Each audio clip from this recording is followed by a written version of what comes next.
ಪಂಚಭೂತಗಳಲ್ಲಿ ಒಂದಾದ ಸೃಷ್ಟಿಯ ಜೀವಮೂಲ ಜಲ.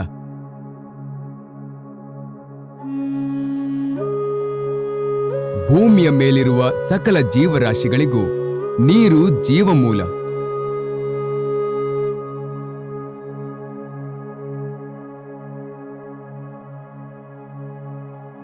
ನೀರಿಲ್ಲದೆ ನಾವಿಲ್ಲ.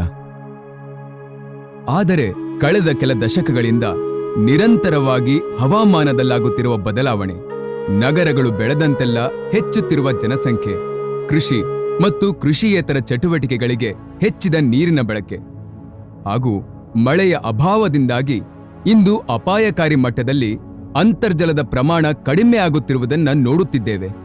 ಇದೇ ರೀತಿ ನೀರು ಭೂಮಿಯ ಮೇಲಿಂದ ಕಣ್ಮರೆಯಾಗುತ್ತಾ ಹೋದರೆ ಮುಂದೊಂದು ದಿನ ಜಾಗತಿಕ ಬಿಕ್ಕಟ್ಟಾಗಿ ನಮ್ಮ ಮುಂದಿನ ಪೀಳಿಗೆಗೆ ಭೂಮಿಯ ಮೇಲೆ ನೀರೇ ಇಲ್ಲದಂತಾದರೂ ಆಶ್ಚರ್ಯವಿಲ್ಲ.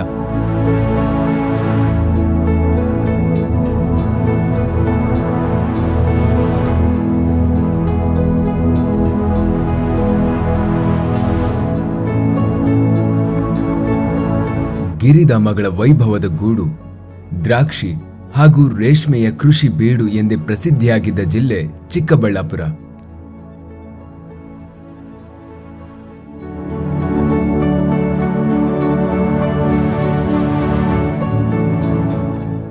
ಆದರೆ ಕಳೆದ ಕೆಲ ದಶಕಗಳಿಂದ ನೀರಿನ ಅಭಾವ ಚಿಕ್ಕಬಳ್ಳಾಪುರ ಜನರನ್ನ ಇನ್ನಿಲ್ಲದಂತೆ ಕಾಡಿತ್ತು. ಮೊದಲು ನಮ್ಮ ತಂದೆ ಕಾಲದಲ್ಲಿ, ಈಗ ಇಂಥ ಹಿರಿಯರ ಕಾಲದಲ್ಲೆಲ್ಲ ನಮಗೆ ಒಳ್ಳೆ ಮಳೆ ಆಗ್ತಾ ಇತ್ತು. ಹಳ್ಳಗಳೆಲ್ಲ ತುಂಬಿ ಹರಿತಾ ಇದ್ವು. ಆಗ ಓಪನ್ ವೆಲ್ ಅಂದರೆ ಬಾವಿಗಳಲ್ಲಿ ತೆರೆದ ಬಾವಿಗಳಲ್ಲಿ ನೀರು ಇರ್ತಾ ಇತ್ತು.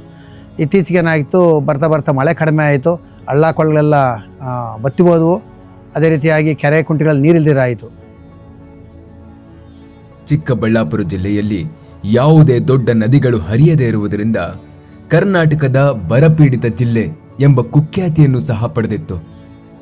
ಚಿಕ್ಕಬಳ್ಳಾಪುರದಲ್ಲಿ ಯಾವುದೇ ನದಿಗಳಿಲ್ಲ ಎಂಬ ಕೊರಗನ್ನು ಅಲ್ಲಿನ ಜನರು ಹೆಚ್ಚಿನ ಕೆರೆಗಳನ್ನು ನಿರ್ಮಿಸುವುದರ ಮುಖಾಂತರ ನೀಗಿಸಿದ್ದರು. ಮೊದಲೆಲ್ಲ ಮಳೆಯಾಧಾರಿತ ಕೃಷಿ ಮಾಡುತ್ತಿದ್ದ ರೈತರು ನಗರಗಳು ಬೆಳೆದಂತೆ ನಗರಗಳ ಅವಶ್ಯಕತೆಗೆ ತಕ್ಕಂತೆ ಬೇಡಿಕೆಯನ್ನು ಪೂರೈಸಲು ಹೆಚ್ಚೆಚ್ಚು ನೀರನ್ನು ಉಪಯೋಗಿಸಲು ಶುರು ಮಾಡಿದರು. ಅದಕ್ಕಾಗಿ ಹೆಚ್ಚೆಚ್ಚು ಬೋರ್ವೆಲ್ಗಳನ್ನು ಕೊರೆಸಿದರು. ಜೊತೆಗೆ ಮಳೆಯ ಅಭಾವದಿಂದ ಅಂತರ್ಜಲದ ಪ್ರಮಾಣ ನಿಧಾನವಾಗಿ ಕಡಿಮೆಯಾಗುತ್ತಾ ಬಂತು. ಕೆರೆಗಳೆಲ್ಲ ನೀರಿಲ್ಲದೆ ಬರಡಾಗತೊಡಗಿದವು. ಮೊದಲೆಲ್ಲ 300-400 ಅಡಿಗೆ ಸಿಗುತ್ತಿದ್ದ ನೀರು 1500 ಅಡಿ ಕೊರೆದರೂ ನೀರು ಸಿಗದಂತ ಪರಿಸ್ಥಿತಿ ಎದುರಾಯಿತು. ಇದರಿಂದ ಜನರಿಗೆ ವ್ಯವಸಾಯಕ್ಕೆ ಮಾತ್ರವಲ್ಲದೆ ಕುಡಿಯಲು ಸಹ ನೀರಿನ ಕೊರತೆ ಕಾಡುತ್ತಿತ್ತು. ಮೊದಲು ಬಾವಿ ನೀರೇ ಬರ್ತಾ ಇತ್ತು. ಒಂದು 5 ವರ್ಷ ಡ್ರಾಟ್ ಆದಮೇಲೆ ನಿಂತೋಯ್ತು ಬಾವಿ ನೀರು. ಆಮೇಲೆ ಬೋರ್ಗಳು ಹಾಕ್ಸಿದ್ವಿ. ಬೋರ್ನಲ್ಲಿ ಸ್ವಲ್ಪ ಸಿಗ್ತಾ ಇತ್ತು. ತಿರುಗಿ ಮಳೆ ಹಿಂದಕ್ಕೆ ಕೊಟ್ಟಾಯ್ತು. ಅದು 1000 ಅಡಿ ಹೋದ್ರೂ ನೀರು ಸಿಗ್ಲಿಲ್ಲ.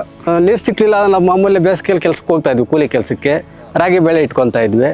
1000 ಅಡಿಗಳಿಗಿಂತ ಕೆಳಗೆ ಸಿಗುವ ನೀರಿನಲ್ಲಿ ಅತಿ ಹೆಚ್ಚಿನ ಫ್ಲೋರೈಡ್ ಅಂಶ ಹೊಂದಿದ್ದು, ಇದರ ಸೇವನೆ ಜನರ ಆರೋಗ್ಯದ ಮೇಲೂ ಪರಿಣಾಮವನ್ನು ಬೀರಿದೆ. ಅಮೃತ ಸಮಾನವಾದ ನೀರೇ ವಿಷವಾಗಿ ಪರಿಣಮಿಸಿತ್ತು. ಅಂತರ್ಜಲ ಕುಸಿತದಿಂದ ಕೃಷಿಯನ್ನೇ ನಂಬಿ ಬದುಕುತ್ತಿದ್ದ ಚಿಕ್ಕಬಳ್ಳಾಪುರದ ರೈತರು ಕೃಷಿ ಮಾಡುತ್ತಿದ್ದ ತಮ್ಮ ಭೂಮಿಗಳಿಗೆಲ್ಲ ಹೆಚ್ಚಾಗಿ ನೀಲಗಿರಿಯನ್ನ ಪ್ಲಾಂಟೇಶನ್ ಮಾಡಿದರು. ಇದರಿಂದಾಗಿ ಅಂತರ್ಜಲ ಮಟ್ಟ ಮತ್ತಷ್ಟು ಕುಸಿಯಿತು.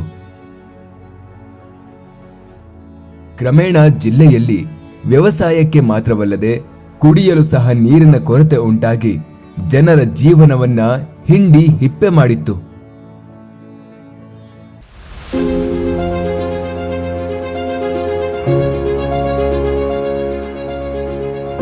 ಸ್ವತಃ ರೈತರ ಮಗನಾಗಿದ್ದ ಮಾನ್ಯ ಮುಖ್ಯಮಂತ್ರಿ ಸಿದ್ದರಾಮಯ್ಯನವರು ಬರಪೀಡಿತ ಜಿಲ್ಲೆಯಾಗಿದ್ದ ಚಿಕ್ಕಬಳ್ಳಾಪುರದ ರೈತರ ನೀರಿನ ಬವಣೆಯನ್ನು ಅರಿತು ಸಣ್ಣ ನೀರಾವರಿ ಮತ್ತು ಅಂತರ್ಜಲ ಇಲಾಖೆಯಿಂದ ದೇಶದಲ್ಲಿಯೇ ಮೊದಲ ಬಾರಿಗೆ ತ್ಯಾಜ್ಯ ನೀರನ್ನ ಶುದ್ಧೀಕರಿಸಿ ಕೆರೆಗಳನ್ನು ತುಂಬಿಸುವ ಹಾಗೂ ಅದರಿಂದ ಅಂತರ್ಜಲ ಅಭಿವೃದ್ಧಿಪಡಿಸುವ ಉದ್ದೇಶದಿಂದ 2015 ಮತ್ತು 2016ರಲ್ಲಿ ಬೆಂಗಳೂರು ನಗರದ ಹೆಬ್ಬಾಳ ನಾಗವಾರ ಏತ ನೀರಾವರಿ ಯೋಜನೆಗೆ ಚಾಲನೆ ನೀಡಿದರು.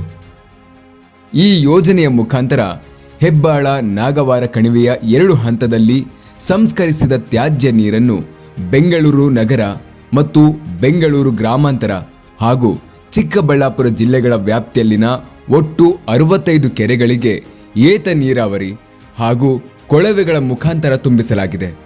ಒಟ್ಟು 3 ಸಂಸ್ಕರಣಾ ಘಟಕಗಳಿಂದ ಒಟ್ಟಾರೆ 210 MLD ಶುದ್ಧ ಸಂಸ್ಕರಿಸಿದ ನೀರು ಲಭ್ಯವಾಗಲಿದ್ದು, ಈ ನೀರನ್ನು 5 ಪಂಪ್ ಹೌಸ್ಗಳ ಸಹಾಯದಿಂದ ಏರು ಗುರುತ್ವ ಕೊಳವೆಯ ಹಾಗೂ ಗುರುತ್ವಾಕರ್ಷಣ ಮೂಲಕ ಸುಮಾರು 76 ಕಿಲೋಮೀಟರ್ ಕೊಂಡೊಯ್ದು ಒಟ್ಟು 65 ಕೆರೆಗಳನ್ನು ತುಂಬಿಸಲಾಗಿದೆ. 2023ರಲ್ಲಿ ಮತ್ತೊಮ್ಮೆ ಕಾಂಗ್ರೆಸ್ ಸರ್ಕಾರ ಅಧಿಕಾರಕ್ಕೆ ಬಂದ ಮೇಲೆ ಸಣ್ಣ ನೀರಾವರಿ ಮತ್ತು ಅಂತರ್ಜಲ ಅಭಿವೃದ್ಧಿ ಇಲಾಖೆಯ ಮಂತ್ರಿಗಳಾಗಿ ಶ್ರೀ NS ಬೋಸರಾಜು ಅಧಿಕಾರಕ್ಕೆ ಬರುತ್ತಾರೆ. ಸ್ವತಃ ರಾಯಚೂರಂತ ಬರದ ಪ್ರದೇಶದಲ್ಲಿ ಇದ್ದು ನೀರಿನ ಮಹತ್ವವನ್ನು ತಿಳಿದಿದ್ದ ಹಾಗೂ ನೀರಾವರಿ ಇಲಾಖೆಗಳಲ್ಲಿ ದುಡಿದು ಅನುಭವವಿದ್ದ ಬೋಸರಾಜು ಅವರು ಅಧಿಕಾರಕ್ಕೆ ಬಂದ ಮೇಲೆ ಅಂತರ್ಜಲ ಅಭಿವೃದ್ಧಿ ಕೆಲಸಗಳಿಗೆ ಮತ್ತಷ್ಟು ವೇಗ ಹಾಗೂ ಪ್ರೋತ್ಸಾಹ ಸಿಗುತ್ತಿದೆ. ನೀರು ಮನುಷ್ಯರಿಗೆ ಎಷ್ಟು ಮುಖ್ಯವೋ ಪ್ರಾಣಿಗಳಿಗೂ ಅಷ್ಟೇ ಮುಖ್ಯ. ಪ್ರಾಕೃತಿಕ ವಿಕೋಪ ಸಂದರ್ಭದಲ್ಲಿ ಬರಗಾಲದಲ್ಲಿ ಸಕಾಲದಲ್ಲಿ ಮಳೆಯಾಗದೆ ಜನಜಾನುವಾರುಗಳು ಅತೀವ ಸಂಕಷ್ಟಕ್ಕೀಡಾಗುತ್ತವೆ. ಇಂತಹ ಸಂದರ್ಭಗಳಲ್ಲಿ ನಾಡಿನ ಜನರಿಗೆ, ಜಾನುವಾರುಗಳಿಗೆ ಜೀವನಕ್ಕೆ ವಿಶೇಷವಾಗಿ ಕೃಷಿ ಚಟುವಟಿಕೆಗಳಿಗೆ ನೀರು ಒದಗಿಸುವ ಸರ್ಕಾರದ ಮುಖ್ಯ ಜವಾಬ್ದಾರಿಯಾಗಿದೆ. ನಮ್ಮ ರಾಜ್ಯದ ಸನ್ಮಾನ್ಯ ಮುಖ್ಯಮಂತ್ರಿಗಳಾದ ಶ್ರೀಮಾನ್ ಸಿದ್ದರಾಮಯ್ಯನವರು ಹಾಗೂ ಉಪಮುಖ್ಯಮಂತ್ರಿಗಳಾದ ನೇತೃತ್ವದ ಹಾಗೂ ಮಾರ್ಗದರ್ಶನದಲ್ಲಿ ನಮ್ಮ ಸಣ್ಣ ನೀರಾವರಿ ಇಲಾಖೆಯು ಸಾಕಷ್ಟು ಯೋಜನೆಗಳನ್ನು ಪೂರ್ಣಗೊಳಿಸಿ ಇನ್ನೂ ಹಲವಾರು ಯೋಜನೆಗಳನ್ನು ಸಮರ್ಥವಾಗಿ ಕೈಗೆತ್ತಿಕೊಂಡಿದೆ. ಗ್ರಾಮೀಣ ಭಾಗಗಳಲ್ಲಿ ಕೆರೆಗಳನ್ನು ನಿರ್ಮಿಸುವುದು, ಇರುವ ಕೆರೆಗಳನ್ನು ದುರಸ್ತಿ, ಅಭಿವೃದ್ಧಿ, ಬಾಂಧರಗಳು, ಬ್ಯಾರೇಜ್ಗಳನ್ನು, ಬ್ರಿಡ್ಜ್ಗಳು ನಿರ್ಮಾಣ, ಏತ ನೀರಾವರಿ, ಕಿರು ನೀರಾವರಿ ಯೋಜನೆಗಳಿಗೂ ಮೂಲತಃ ದೇಶದಲ್ಲಿ ಸಂಸ್ಕರಿಸಿದ ನೀರು ಮರುಬಳಕೆಯಲ್ಲಿ ಮಾದರಿ ರಾಜ್ಯವಾಗಿದೆ. ಹಾಗೆಯೇ ನೀರು ಸಂಗ್ರಹಕ್ಕೆ ಅಗತ್ಯ ನೀರು ಪೂರೈಕೆಗೆ ಸರ್ಕಾರ ಮತ್ತು ನಮ್ಮ ಇಲಾಖೆ ಬದ್ಧವಾಗಿ ಕಾರ್ಯನಿರ್ವಹಿಸುತ್ತಿದೆ. ವರ್ಷ ಪೂರ್ತಿ ಜನರ ಜೀವನಕ್ಕೆ, ಕೃಷಿ ಚಟುವಟಿಕೆಗಳಿಗೆ ಅಗತ್ಯ ನೀರು ಒದಗಿಸುವ ನಿಟ್ಟಿನಲ್ಲಿ ನಮ್ಮ ಸರ್ಕಾರ ಹಾಗೂ ನಮ್ಮ ಇಲಾಖೆ ಅತ್ಯಂತ ಜವಾಬ್ದಾರಿಯುತವಾಗಿ ಕಾರ್ಯನಿರ್ವಹಿಸುತ್ತಿದೆ. ಒಟ್ಟಾರೆಯಾಗಿ ರಾಜ್ಯದ ಜಲಮೂಲಗಳ ಸಮಗ್ರ ನಿರ್ವಹಣೆ, ಆ ಮೂಲಕ ಅಂತರ್ಜಲ ಅಭಿವೃದ್ಧಿಗೆ ಭದ್ರ ಬುನಾದಿ ಹಾಕುವ ಮೂಲಕ ಸುಸ್ಥಿರ ಹಾಗೂ ಸಮೃದ್ಧ ಕರ್ನಾಟಕ ನಿರ್ಮಾಣ ಕೈ ನಾಂದಿ ಹಾಡಿದೆ. ಪರಿಶಿಷ್ಟ ಜಾತಿ ಹಾಗೂ ಪಂಗಡದ ರೈತರಿಗೆ ದಾಖಲೆ ಮಟ್ಟದಲ್ಲಿ ಕೊಳವೆ ಬಾವಿಗಳನ್ನು ಮಂಜೂರು ಮಾಡಿ ರೈತರಿಗೆ ನೀರಿನ ಭದ್ರತೆಯನ್ನು ಒದಗಿಸಿದ್ವಿ. ನಮ್ಮ ಇಲಾಖೆ ವತಿಯಿಂದ ಮುಂದಿನ ದಿನಗಳಲ್ಲಿ ಕೃಷಿ, ಕುಡಿಯುವ ನೀರು ಹಾಗೂ ಅಂತರ್ಜಲ ಅಭಿವೃದ್ಧಿಗಾಗಿ ನೀರಿನ ಭದ್ರತೆ ಒದಗಿಸುವ ಯೋಜನೆಗಳನ್ನು ನಿರಂತರವಾಗಿ ಕೈಗೊಳ್ಳುತ್ತಿದೆ. HN ವ್ಯಾಲಿ ಯೋಜನೆಯ 2 ಮತ್ತು 3ನೇ ಹಂತಕ್ಕೆ ಮತ್ತಷ್ಟು ವೇಗ ದೊರೆಯುತ್ತದೆ. 2ನೇ ಹಂತದಲ್ಲಿ ಚಿಕ್ಕಬಳ್ಳಾಪುರ ಜಿಲ್ಲೆಯ ಬಾಗೇಪಲ್ಲಿ ತಾಲೂಕಿನ ಒಟ್ಟು 24 ಕೆರೆಗಳಿಗೆ ನೀರು ತುಂಬಿಸುವ ಕೆಲಸ ಭರದಿಂದ ಸಾಗುತ್ತಿದೆ. ಹಾಗೂ 3ನೇ ಹಂತದಲ್ಲಿ ಚಿಕ್ಕಬಳ್ಳಾಪುರ ಜಿಲ್ಲೆಯ ಶಿಡ್ಲಘಟ್ಟ ಹಾಗೂ ಚಿಂತಾಮಣಿ ತಾಲೂಕಿನ ಒಟ್ಟು 55 ಕೆರೆಗಳಿಗೆ ನೀರು ತುಂಬಿಸಲು ಯೋಜನೆ ರೂಪಿಸಲಾಗಿದೆ.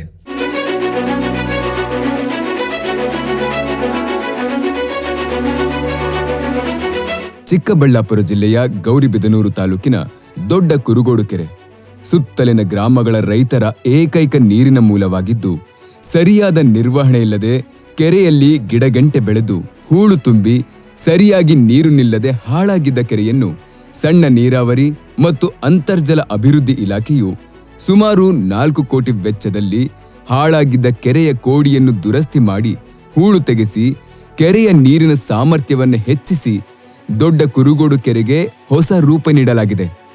ಇದರಿಂದ ಕೆರೆಯ ಸುತ್ತಮುತ್ತಲಿನ ಸುಮಾರು 100 ಹೆಕ್ಟೇರ್ ಕೃಷಿ ಭೂಮಿಗೆ ಉಪಯೋಗವಾಗಲಿದ್ದು, ಕೆರೆಯ ವ್ಯಾಪ್ತಿಯಲ್ಲಿ ಬರುವ ಸಾವಿರಾರು ಬೋರ್ವೆಲ್ಗಳಲ್ಲಿ ಅಂತರ್ಜಲ ಪ್ರಮಾಣ ಏರಿಕೆಯಾಗಿ ರೈತರಿಗೆ ಉಪಯೋಗವಾಗಿದೆ.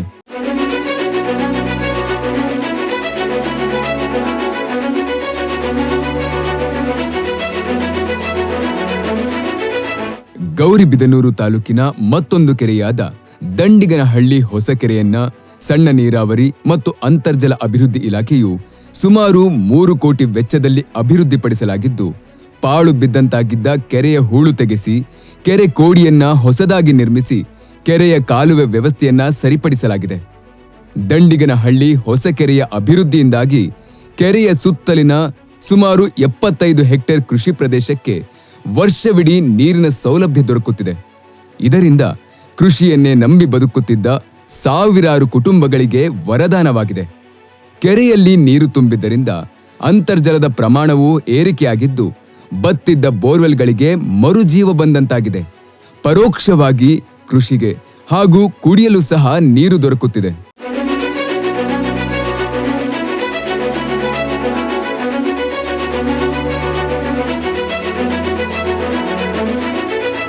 ನೀರಾವರಿ ಸಮಸ್ಯೆಗಳಿಂದ ಬೇಸತ್ತಿದ್ದ ಜಿಲ್ಲೆಯ ಬಾಗೇಪಲ್ಲಿ ತಾಲೂಕಿನ ಪರಗೋಡು ಮಂಗಸಂದ್ರ ಕೆರೆಯ ಸುತ್ತಮುತ್ತಲಿನ ಕೃಷಿಕರ ನೀರಿನ ಸಮಸ್ಯೆಯನ್ನು ಬಗೆಹರಿಸಲು ಸಣ್ಣ ನೀರಾವರಿ ಮತ್ತು ಅಂತರ್ಜಲ ಅಭಿವೃದ್ಧಿ ಇಲಾಖೆಯು ಪರಗೋಡು ಮಂಗಸಂದ್ರ ಕೆರೆಯನ್ನ ಸುಮಾರು 3 ಕೋಟಿ ವೆಚ್ಚದಲ್ಲಿ ಅಭಿವೃದ್ಧಿಪಡಿಸಲಾಗಿದೆ. ಕೆರೆಯಲ್ಲಿ ತುಂಬಿದ್ದ ಹೂಳನ್ನು ತೆಗೆಸಿ ಕೆರೆಯ ವಿಸ್ತೀರ್ಣವನ್ನು ಹೆಚ್ಚಿಸಿ ಕೆರೆಯ ನೀರಿನ ಸಂಗ್ರಹಣ ಮಟ್ಟವನ್ನು ಹೆಚ್ಚಿಸಲಾಗಿದೆ. ಕೆರೆಗೆ ಹೊಸದಾಗಿ ಕೋಡಿ ಕಟ್ಟಿ ಕೆರೆಯಿಂದ ಕೃಷಿ ಭೂಮಿಗೆ ನೀರಾವರಿ ಸಂಪರ್ಕವನ್ನು ಕಲ್ಪಿಸುವ ಸಣ್ಣ ಸಣ್ಣ ಕಾಲುವೆಗಳನ್ನು ನಿರ್ಮಿಸಿ ಕೆರೆಯ ಸುತ್ತಲಿನ ಸುಮಾರು 75 ಹೆಕ್ಟೇರ್ ಕೃಷಿ ಪ್ರದೇಶಕ್ಕೆ ನೀರಾವರಿ ವ್ಯವಸ್ಥೆಯನ್ನ ಕಲ್ಪಿಸಲಾಗಿದೆ. ಈ ಕೆರೆಯ ಅಭಿವೃದ್ಧಿ ಕಾರ್ಯದಿಂದಾಗಿ ಸ್ಥಳೀಯವಾಗಿ ಬತ್ತಿದ್ದ ಅಂತರ್ಜಲದ ಪ್ರಮಾಣದಲ್ಲಿ ಏರಿಕೆಯಾಗಿ ಬತ್ತಿ ಹೋಗಿದ್ದ ಬೋರ್ವೆಲ್ಗಳಲ್ಲಿಯೂ ನೀರು ದೊರಕುತ್ತಿದೆ. ಇದರಿಂದ ರೈತರು ಬೇಸಿಗೆಯಲ್ಲಿಯೂ ಕೃಷಿ ಚಟುವಟಿಕೆಗಳಲ್ಲಿ ತೊಡಗುವಂತಾಗಿದೆ.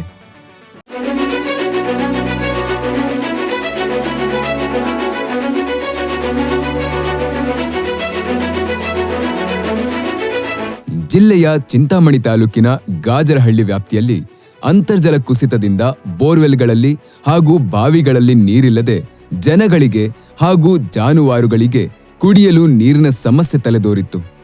ಬೋರ್ವೆಲ್ಗಳು ಬತ್ತಿದ್ದರಿಂದ ವ್ಯವಸಾಯಕ್ಕೂ ನೀರಿನ ತೊಂದರೆ ಉಂಟಾಗಿ ಜನರಿಗೆ ಸಮಸ್ಯೆಯಾಗಿತ್ತು. ಸಣ್ಣ ನೀರಾವರಿ ಮತ್ತು ಅಂತರ್ಜಲ ಅಭಿವೃದ್ಧಿ ಇಲಾಖೆ ಗಾಜಲಹಳ್ಳಿ ಗ್ರಾಮದ ಹತ್ತಿರ ಅಟಲ್ ಭೂಜಲ ಯೋಜನೆಯಡಿಯಲ್ಲಿ ಸುಮಾರು 50 ಲಕ್ಷ ವೆಚ್ಚದಲ್ಲಿ ಚೆಕ್ ಡ್ಯಾಂ ನಿರ್ಮಿಸಿದ್ದು, ಇದರಿಂದ ಸ್ಥಳೀಯರ ನೀರಾವರಿ ಸಮಸ್ಯೆಗೆ ಪರಿಹಾರವನ್ನು ಕಲ್ಪಿಸಿದಂತಾಗಿದೆ. ಈ ಚೆಕ್ ಡ್ಯಾಂ ನಿರ್ಮಾಣದಿಂದಾಗಿ ಸುಮಾರು 13 ಹೆಕ್ಟೇರ್ ಕೃಷಿ ಪ್ರದೇಶಕ್ಕೆ ನೀರು ದೊರಕುತ್ತಿದೆ ಹಾಗೂ ಅಂತರ್ಜಲದ ಪ್ರಮಾಣ ಏರಿಕೆಯಾಗಿದ್ದು ಸ್ಥಳೀಯ ರೈತರ ಕೃಷಿಗೆ ಮಾತ್ರವಲ್ಲದೆ ಜನರ ಕುಡಿಯುವ ನೀರಿನ ಸಮಸ್ಯೆಗೂ ಪರಿಹಾರ ದೊರಕಿದಂತಾಗಿದೆ.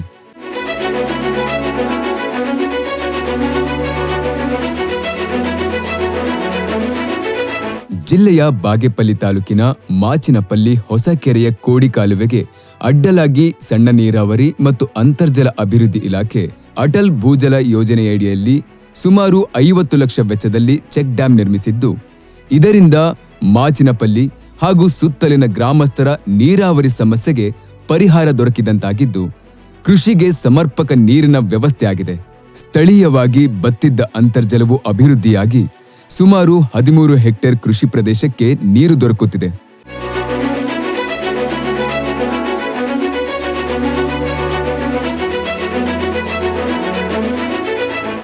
ಜಿಲ್ಲೆಯ ಚಿಂತಾಮಣಿ ತಾಲೂಕಿನ ಬ್ರಾಹ್ಮಣರ ಹಳ್ಳಿ ಗ್ರಾಮದ ಹತ್ತಿರ ಕುಶಾವತಿ ನದಿಗೆ ನಿರ್ಮಿಸಿರುವ ಚೆಕ್ ಡ್ಯಾಂ ಕಮ್ LLCಯನ್ನು ಎತ್ತರಿಸುವ ಹಾಗೂ ರಕ್ಷಣಾತ್ಮಕ ಕೆಲಸ ಕಾಮಗಾರಿಯನ್ನು ಸಣ್ಣ ನೀರಾವರಿ ಮತ್ತು ಅಂತರ್ಜಲ ಅಭಿವೃದ್ಧಿ ಇಲಾಖೆಯು ಸುಮಾರು 1 ಕೋಟಿ ವೆಚ್ಚದಲ್ಲಿ ನಿರ್ವಹಿಸಿದ್ದು, ಇದರಿಂದ ಸುತ್ತಲಿನ ಗ್ರಾಮಗಳ ಕೃಷಿಕರ ನೀರಾವರಿ ಸಮಸ್ಯೆಗೆ ಪರಿಹಾರ ದೊರಕಿದಂತಾಗಿದೆ.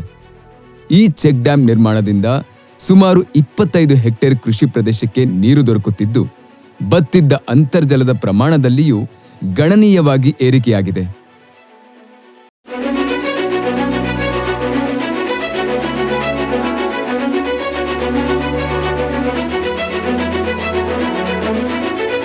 ಬಾಗೇಪಲ್ಲಿ ತಾಲೂಕಿನ ಪುಲಿಗಲ್ ಗುಡಿಬಂಡೆ ಕೆರೆಯ ಕೋಡಿ ಹಳ್ಳಕ್ಕೆ ಉದವಾರಪಲ್ಲಿ ಗ್ರಾಮದ ಹತ್ತಿರ ಚೆಕ್ ಡ್ಯಾಂ ಕಮ್ LLCಯನ್ನು ಸುಮಾರು 1 ಕೋಟಿ ವೆಚ್ಚದಲ್ಲಿ ನಿರ್ಮಾಣ ಮಾಡಿದ್ದು ಸ್ಥಳೀಯ ರೈತರಿಗೆ ವರದಾನವಾಗಿದೆ. ಇದರಿಂದ ಉದವಾರಪಲ್ಲಿ ವ್ಯಾಪ್ತಿಯ ಸುಮಾರು 25 ಹೆಕ್ಟೇರ್ ಕೃಷಿ ಪ್ರದೇಶಕ್ಕೆ ನೀರು ದೊರಕುತ್ತಿದೆ. ಈ ಚೆಕ್ ಡ್ಯಾಂ ನಿರ್ಮಾಣದಿಂದಾಗಿ ಅಂತರ್ಜಲದ ಪ್ರಮಾಣವು ಏರಿಕೆಯಾಗಿ ಸ್ಥಳೀಯ ರೈತರ ಕೃಷಿಗೆ ಮಾತ್ರವಲ್ಲದೆ ಜನರ ಕುಡಿಯುವ ನೀರಿನ ಸಮಸ್ಯೆಗೂ ಪರಿಹಾರ ದೊರಕಿದಂತಾಗಿದೆ.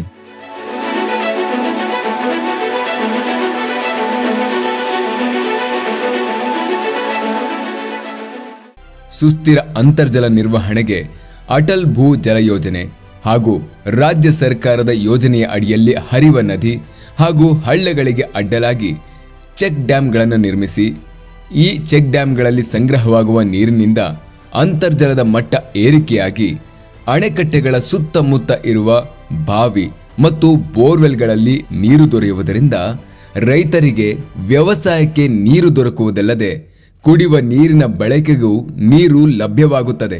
ಜಿಲ್ಲೆಯಲ್ಲಿ ಹೊಸ ಇಂಗು ಕೆರೆಗಳನ್ನು ನಿರ್ಮಿಸಿ ಮಳೆಗಾಲದಲ್ಲಿ ನೀರನ್ನು ಸಂಗ್ರಹಿಸುವುದು ಹಾಗೂ ಕೆರೆಗಳ ಆಧುನೀಕರಣ, ಏರಿಯನ್ನು ಬಲಪಡಿಸುವುದು, ಕೋಡಿಯ ದುರಸ್ತಿ, ನಾಲೆಗಳ ಲೈನಿಂಗ್ ಮುಂತಾದ ಕಾಮಗಾರಿಗಳನ್ನು ಕೈಗೊಳ್ಳಲಾಗಿದ್ದು ಅದರಿಂದ ಅಂತರ್ಜಲವನ್ನು ಅಭಿವೃದ್ಧಿಪಡಿಸುವ ಕೆಲಸವನ್ನು ಸಹ ಅಂತರ್ಜಲ ಅಭಿವೃದ್ಧಿ ಇಲಾಖೆ ಮಾಡುತ್ತಿದ್ದು ಇದರಿಂದ ತೆರೆದ ಬಾವಿಗಳಲ್ಲಿ ಮತ್ತು ಕೊಳವೆ ಬಾವಿಗಳಲ್ಲಿ ನೀರಿನ ಮಟ್ಟ ಏರಿಕೆಯಾಗಿ ಪರೋಕ್ಷವಾಗಿ ನೀರಾವರಿಗೆ ಉಪಯೋಗವಾಗುತ್ತದೆ.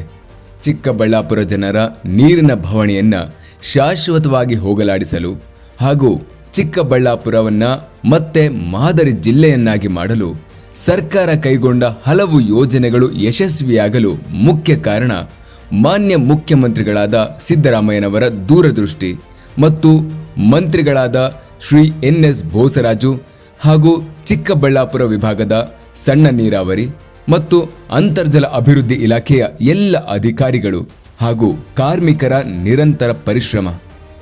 ಈ ಯೋಜನೆ ಜಾರಿಯಾದ ಕೆಲವೇ ವರ್ಷಗಳಲ್ಲಿ ಫಲಿತಾಂಶವನ್ನು ನೀಡಲು ಶುರು ಮಾಡಿದೆ. ಚಿಕ್ಕಬಳ್ಳಾಪುರದ ಪರಿಸ್ಥಿತಿ ಈಗ ಸಂಪೂರ್ಣ ಬದಲಾಗಿದೆ. ಬರದ ನಾಡಾಗಿದ್ದ ಚಿಕ್ಕಬಳ್ಳಾಪುರ ಈಗ ಹಚ್ಚ ಹಸಿರಿನಿಂದ ಕಂಗೊಳಿಸುವಂತಾಗಿದೆ. ಬೋರ್ವೆಲ್ ಜಾಸ್ತಿ ಕೊರೆಸ್ಬೇಕಾಯ್ತು, 1500, 1600, 1300 ಅಡಿ. ಇವಾಗ ಈ ಕಂದೋರ್ ಕೆರೆಗೆ ಬೆಂಗಳೂರು ಹೆಬ್ಬಾಳು ನೀರು ಬಂದಮೇಲೆ 500, 600, 700 ಅಡಿಗೆ ನೀರು ಇವಾಗ ಪಿಕಪ್ ಆಗೈತೆ, ಪರವಾಗಿಲ್ಲ.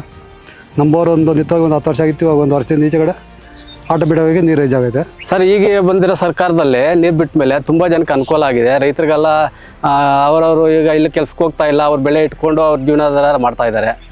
ಕೇವಲ ಮಳೆ ಆಧಾರಿತ ಬೆಳೆಗಳನ್ನು ಮಾತ್ರ ಬೆಳೆಯುತ್ತಿದ್ದ ರೈತರು ಭತ್ತ, ರಾಗಿ, ಹೂ, ತರಕಾರಿ ಮುಂತಾದ ವಿವಿಧ ಬೆಳೆಗಳನ್ನು ಬೆಳೆದು ಅದರಲ್ಲಿ ಸಫಲತೆಯನ್ನ ಕಂಡಿದ್ದಾರೆ. ಅಂತರ್ಜಲ ಅಭಿವೃದ್ಧಿಯಿಂದ ಕೇವಲ ಕೃಷಿ ಮಾತ್ರವಲ್ಲದೆ ಹೈನುಗಾರಿಕೆಯಲ್ಲಿಯೂ ಪ್ರಗತಿ ಹೊಂದಿ ದಿನನಿತ್ಯ ಸಾವಿರಾರು ಲೀಟರ್ ಹಾಲು ಹಾಗೂ ಹಾಲಿನ ಉತ್ಪನ್ನಗಳು ಬೆಂಗಳೂರು ಜನರ ಕೈ ಸೇರುತ್ತಿದೆ. ಈ HN ವ್ಯಾಲಿ ನೀರು ಬಿಟ್ಟ ಮೇಲೆ ಅನುಕೂಲ ಆಗಿದೆ. ತುಂಬಿದ ಓಪನ್ ವೆಲಲ್ಲಿ ಸ್ವಲ್ಪ ನೀರು ಬಂದಿದೆ, ಬೋರ್ವೆಲ್ ಸ್ವಲ್ಪ ನೀರಿದೆ, ವ್ಯವಸಾಯಕ್ಕೆ ಅನುಕೂಲವಾಗಿದೆ. ಸರ್, ಈಗ ಬಂದಿರೋ ಸರ್ಕಾರದಲ್ಲಿ ನೀರು ಬಿಟ್ಟ ಮೇಲೆ ತುಂಬ ಜನಕ್ಕೆ ಅನುಕೂಲ ಆಗಿದೆ. ರೈತರಿಗೆಲ್ಲ ಅವರವರು ಈಗ ಇಲ್ಲಿ ಕೆಲ್ಸಕ್ಕೆ ಹೋಗ್ತಾ ಇಲ್ಲ, ಅವ್ರು ಬೆಳೆ ಇಟ್ಕೊಂಡು ಅವ್ರ ಜೀವನಾಧಾರ ಮಾಡ್ತಾ ಇದ್ದಾರೆ. ಅದು ತುಂಬ ಅನುಕೂಲ ಆಗಿದೆ ನಮಗೆ. ಸರ್, ನಮ್ಮದು 1250 ಅಡಿ ಮೊದಲು ಕೊರೆಸಿದ್ದು. ಇವಾಗ ಬೇರೆ 500, 600 ಅಡಿಗೆಲ್ಲ ನೀರು ಬರ್ತಾಯಿತ್ತು. ರೀಸೆಂಟಾಗಿ 1 ತಿಂಗಳಿಂದ ಈಚೆ ಕಡೆ 1-2 ಬೋರ್ ಹಾಕಿದ್ರು. ಎಲ್ಲ 400, 500, 600, 700 ಅಡಿಗೆ ಲಾಸ್ಟ್ ಮಾಡಾಕ್ತಾಯಿದ್ರಲ್ಲ. ಚಿಕ್ಕಬಳ್ಳಾಪುರ, ಕೋಲಾರ ಡಿಸ್ಟ್ರಿಕ್ಟ್ ಬದಲಿಂದ ಬಡಭೂಮಿ ಅಂತ ಇಟ್ಟು ಹೆಸರುವಾಸಿಯಾಗಿತ್ತು. ಈ ಗೌರ್ಮೆಂಟ್ ಕಡೆಯಿಂದ ಈ ಹೆಬ್ಬಾಳು ನೀರು ಕಂದೋರ್ ಕೆರೆಗೆ ಬಂದಮೇಲೆ ಸುಮಾರು ರೈತರಿಗೆ, ಸುಮಾರು ಜನರಿಗೆ ಅನುಕೂಲ ಆಗೈತೆ ಇದರಿಂದ. ಕಳೆದ 2 ವರ್ಷದಲ್ಲಿ ನಮ್ಮ ಇಲಾಖೆ ಸಚಿವರಾದ ಶ್ರೀ ಎನ್.ಎಸ್. ಬೋಸರಾಜರವರ ನೇತೃತ್ವದಲ್ಲಿ ನಮ್ಮ ಸಣ್ಣ ಇಲಾಖೆಯ ಮಹತ್ವದ ಯೋಜನೆಗಳನ್ನು ಜಾರಿಗೆ ತಂದಿದೆ. ಇದರಲ್ಲಿ ಪ್ರಮುಖವಾಗಿ ಕೃಷಿ ಚಟುವಟಿಕೆಗಳಿಗೆ ನೀರಾವರಿ ಕಲ್ಪಿಸುವುದು, ಅಂತರ್ಜಲ ಅಭಿವೃದ್ಧಿ ಒತ್ತು ನೀಡುವುದು, ಕೆರೆಗಳ ಸಂರಕ್ಷಣೆ ಹಾಗೂ ಜಲಮೂಲಗಳ ರಕ್ಷಣೆಗೆ ದಿಟ್ಟ ಕ್ರಮಗಳನ್ನು ಕೈಗೊಳ್ಳಲಾಗಿದೆ. ರಾಜ್ಯಾದ್ಯಂತ 10 ಲಕ್ಷ ಹೆಕ್ಟೇರ್ ಜಮೀನುಗಳಿಗೆ ನೀರಾವರಿ ಒದಗಿಸುವ ಹಾಗೂ ಅಂತರ್ಜಲ ಅಭಿವೃದ್ಧಿ ಮೂಲಕ ನೀರಿನ ಭದ್ರತೆಯನ್ನು ಹೆಚ್ಚಿಸುವಲ್ಲಿ ನಮ್ಮ ಇಲಾಖೆಯು ಪ್ರಮುಖ ಪಾತ್ರ ವಹಿಸುತ್ತಿದೆ. ಇಲಾಖೆಯ ಯೋಜನೆಗಳು ಗ್ರಾಮೀಣ ಜೀವನೋಪಾಯ ಮತ್ತು ಬಡತನ ನಿರ್ವಹಣೆಗೆ ಹೆಚ್ಚು ಸಹಕಾರಿಯಾಗಿದೆ. ಪ್ರಸಕ್ತ 2025-26ನೇ ಆರ್ಥಿಕ ವರ್ಷದಲ್ಲಿ ಸಣ್ಣ ನೀರಾವರಿ ಮತ್ತು ಅಂತರ್ಜಲ ಅಭಿವೃದ್ಧಿ ಇಲಾಖೆಯ ವತಿಯಿಂದ ರಾಜ್ಯಾದ್ಯಂತ ಕೆರೆಗಳ ಆಧುನೀಕರಣ, ಅಣೆಕಟ್ಟು ಮತ್ತು ಪಿಕಪ್, ಕಿಂಡಿ ಅಣೆಕಟ್ಟೆಗಳು, ಏತ ನೀರಾವರಿ ಯೋಜನೆಗಳು, ನಿಷ್ಕ್ರಿಯ ಯೋಜನೆಗಳ ಪುನರುಜ್ಜೀವನ ಇತ್ಯಾದಿ ಯೋಜನೆಗಳಡಿ ಒಟ್ಟಾರೆ 2,000 ಕೋಟಿ ರು ವೆಚ್ಚದ ಹೊಸ ಯೋಜನೆಗಳನ್ನು ಕೈಗೆತ್ತಿಕೊಳ್ಳಲಾಗುವುದು. ಕೆರೆಗಳ ಸಂರಕ್ಷಣೆ, ಅಂತರ್ಜಲ ಸಾಮರ್ಥ್ಯ ಹೆಚ್ಚಿಸಲು ಮತ್ತು ಇಲಾಖೆಯು ಹೆಚ್ಚುವರಿ ನಿಧಿ ಹಂಚಿಕೆ ಮಾಡಿದೆ. ಹಿಂದುಳಿದ ರೈತರಿಗೆ ಆರ್ಥಿಕತೆ ಒದಗಿಸುವ ಮೂಲಕ ಸಾಮಾಜಿಕ ಸ್ಥಾನ ಒದಗಿಸಲು ಇಲಾಖೆ ಮುಂದಾಗಿರುವುದು ಗಮನಾರ್ಹವಾಗಿದೆ. ಕಳೆದ 2 ವರ್ಷದಲ್ಲಿ ನಮ್ಮ ಇಲಾಖೆಯು ರಾಜ್ಯದ ಸನ್ಮಾನ್ಯ ಮುಖ್ಯಮಂತ್ರಿಗಳಾದ ಶ್ರೀ ಸಿದ್ದರಾಮಯ್ಯ ಸಾಹೇಬರ ಹಾಗೂ ಮಾನ್ಯ ಉಪಮುಖ್ಯಮಂತ್ರಿಗಳಾದ ಡಿ.ಕೆ. ಶಿವಕುಮಾರ್ ಸಾಹೇಬರವರ ಹಾಗೂ ಇಲಾಖೆಯ ಸಚಿವರಾದ ಸನ್ಮಾನ್ಯ ಶ್ರೀ ಎನ್.ಎಸ್. ಬೋಸರಾಜ್ರವರ ಸಾರಥ್ಯದಲ್ಲಿ ರಾಜ್ಯದ ಸುಸ್ಥಿರ ಅಭಿವೃದ್ಧಿಗೆ ಒತ್ತು ನೀಡಲಾಗಿದೆ. ಎಲ್ಲ ಯೋಜನೆಗಳನ್ನು ಯಶಸ್ವಿಗೊಳಿಸಲು ಸಹಕರಿಸಿದ ಇಲಾಖೆಯ ಎಲ್ಲ ಅಧಿಕಾರಿಗಳಿಗೆ ಹಾಗೂ ಸಿಬ್ಬಂದಿಗಳಿಗೆ ನನ್ನ ಅಭಿನಂದನೆಗಳು. ಮಹಿಳೆಯರು ನೇರವಾಗಿ ಮತ್ತು ಪರೋಕ್ಷವಾಗಿ ಕೃಷಿ ಮತ್ತು ಕೃಷಿಯೇತರ ಕೆಲಸಗಳಲ್ಲಿ ಭಾಗಿಯಾಗುತ್ತಿರುವುದರಿಂದ ಮಹಿಳೆಯರ ಸಬಲೀಕರಣ ಮತ್ತು ಆದಾಯ ಹೆಚ್ಚಾಗಿರುವುದು ಸರ್ಕಾರದ ಈ ಯೋಜನೆ ಯಶಸ್ವಿ ಆಗಿರುವುದಕ್ಕೆ ಸಾಕ್ಷಿ. ಕೆರೆಗಳ ನೀರು ತುಂಬಿದಾಗಿನಿಂದ ಬೋರ್ವೆಲ್ ನೀರು ಇವಾಗ ಕೆರೆ ತುಂಬಿದಾಗಿನಿಂದ ಕೆಲಸ ಸಿಗ್ತಾವೆ. ಅದರಿಂದ ಸಂಘ ಉಪಯೋಗ ಮಾಡ್ತೀವಿ, ಹಸುಗಳು ಮೇಸ್ಕೊಂತೀವಿ, ಕೆಲ್ಸಕ್ಕೂ ಹೋಗ್ತೀವಪ್ಪ, ಕೆಲಸ ಸಿಗ್ತೈತೆ ಇವಾಗ. ಜಿಲ್ಲೆಯ ಕೆರೆ ಕಟ್ಟೆಗಳು ತುಂಬಿರುವುದರಿಂದ ಪ್ರಾಣಿ ಪಕ್ಷಿಗಳಿಗೂ ಉಪಯೋಗವಾಗಿದ್ದು ಪಕ್ಷಿಗಳ ಸಂಖ್ಯೆಯಲ್ಲಿ ಗಣನೀಯವಾಗಿ ಏರಿಕೆಯಾಗಿದೆ. ಕರ್ನಾಟಕ ಸರ್ಕಾರ ಹಾಗೂ ಸಣ್ಣ ನೀರಾವರಿ ಮತ್ತು ಅಂತರ್ಜಲ ಅಭಿವೃದ್ಧಿ ಇಲಾಖೆ ನೀರಿಲ್ಲದೆ ಬರಡಾಗಿದ್ದ ಚಿಕ್ಕಬಳ್ಳಾಪುರ ಜಿಲ್ಲೆಯ ಜನರ ಜೀವನವನ್ನ ಪುನರ್ರೂಪಿಸಲು ಹಾಗೂ ಜನರ ಬಾಳಲ್ಲಿ ಮತ್ತೆ ನಗುವನ್ನು ತರಲು ಮಾಡಿದ ಸತತ ಪ್ರಯತ್ನದ ಫಲ ಇಂದು ಬರದ ನಾಡಾಗಿದ್ದ ಚಿಕ್ಕಬಳ್ಳಾಪುರ ಜಿಲ್ಲೆಯಲ್ಲಿ ಹಚ್ಚ ಹಸಿರು ನಳನಳಿಸುವಂತೆ ಮಾಡಿದ್ದು ಅಲ್ಲಿನ ಜನರ ಜೀವನವನ್ನೇ ಬದಲಿಸಿದೆ.